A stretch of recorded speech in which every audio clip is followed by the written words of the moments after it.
All right, good afternoon, everybody. Welcome to another round of questions and answers. Let's talk about Harbor Freight's skill saw guide. Now, out at the club, the guys decided they wanted to try it, so they went ahead and they bought a 50-inch one. Now, they're made by Pittsburgh, and they do make a 24-inch one. So one of them, $13.99 less a discount, $11.19, and the other $22.99 less 20% discount. $18.39. And so what did we end up doing? We returned it. Not a great product. All right, so let me show you some pictures. We'll get into a question and answer session. All right, so the first thing we did when we were out at the store, we checked it for bowing because we read one of the complaints is it can bow a little bit on you, when you first go to purchase this. So we made sure that the edge was straight. We clamped it on something. It seemed to hold okay. I mean, just clamping it on a shelf out there. So went ahead and got it, took it back out to the club, played around with it. We noticed there's a lot of flaws in this. First of all, when you go to cut, like you see here in the picture, if you're pressing, it can bow on you in the middle on that 50-inch one. Now, probably, the shorter 24-inch one maybe wouldn't have as much of that kind of a problem, but both clamps have the same clamping mechanism, and they're just poor, period, in design, and they don't clamp that well. Actually, out at the club, we were cutting a small piece of wood, plywood, and we actually added additional clamps from the top to the underneath side because their clamping mechanism in the manufacture of this was really poorly done. So it defeats the purpose of having it, is what I'm saying. Why do I feel it's weak? I think that the whole mechanism was just manufactured on the flimsy side. You can't get enough pressure on it to really hold it securely in place.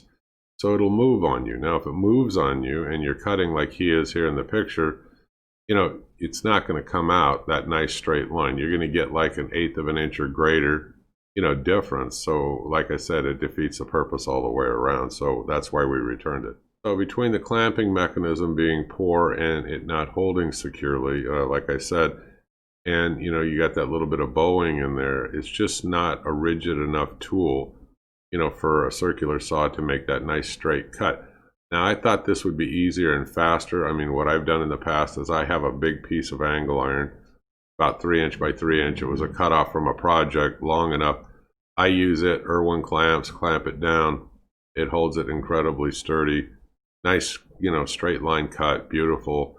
I just thought this would be more efficient and a little bit faster, so I was interested, in the guys when they were out of the club demoing this, but it just failed all the way around. It's just not a good product. Now, there's one of the guys out of the club, he has a circular saw, and he took some measurements, and he said, look, this guide is about a half an inch, in height. His circular saw between where the bottom of the motor is and the actual work table was about a 1/4 inch. Now, I also saw the same exact comment in the criticism, about this guide that somebody had posted in the comment section, which is true. So, you have to be aware of that. And then, here you go. Here's another problem. The question is, did I write a review on this? No. If I did, I'd give it a 0. But the thing is, it won't let you give a 0. It's just one of their products. It's just not worth, having because of the headache it's going to cause you. It's just not durable all the way around. Okay, so out at the club, there are a couple of them that they did have that are much sturdier and better to use. And I'm going to put those up right now. I'll talk about them briefly. One's made by Craig. Of course, it's going to cost you a lot more money, but then again, it performs totally great. So I'll show you the pictures, make a short comment. I don't own them, but the guys out of the club, they had them out there to demo, and they seem to work great. Okay, before I switch over and show them to you, just take a quick look at this above my head. You can see, there's a lot of plastic involved, and it's just not that good, the clamping mechanism. It's very weak, like I said, and you're not going to get enough pressure down there to hold it securely. All right, let's move on. Okay, now this is one that one of the guys out there has. Like I said, it's going to cost you a lot more, around $80, but it performs incredibly well. And it's nice, it's sturdy, it locks on tight. Let me show you a couple other quick pictures. So, you can hit the pause key if you want to, and I will always leave you the links below. Okay, like I said, I don't own this. A guy out of the club did. I thought it was, a very well manufactured, guide, but I don't do a lot of cutting myself, of plywood and large flat material. But this is a very nice product. Now, what do I use? I've got a piece of angle iron. It's about 3 inches or better and I use Irwin clamps, and I just clamp it on there, but I'm an intermittent DIY user. Now, if you're going to be doing this all the time, you're going to probably want to invest in a good quality tool. This is a good quality tool.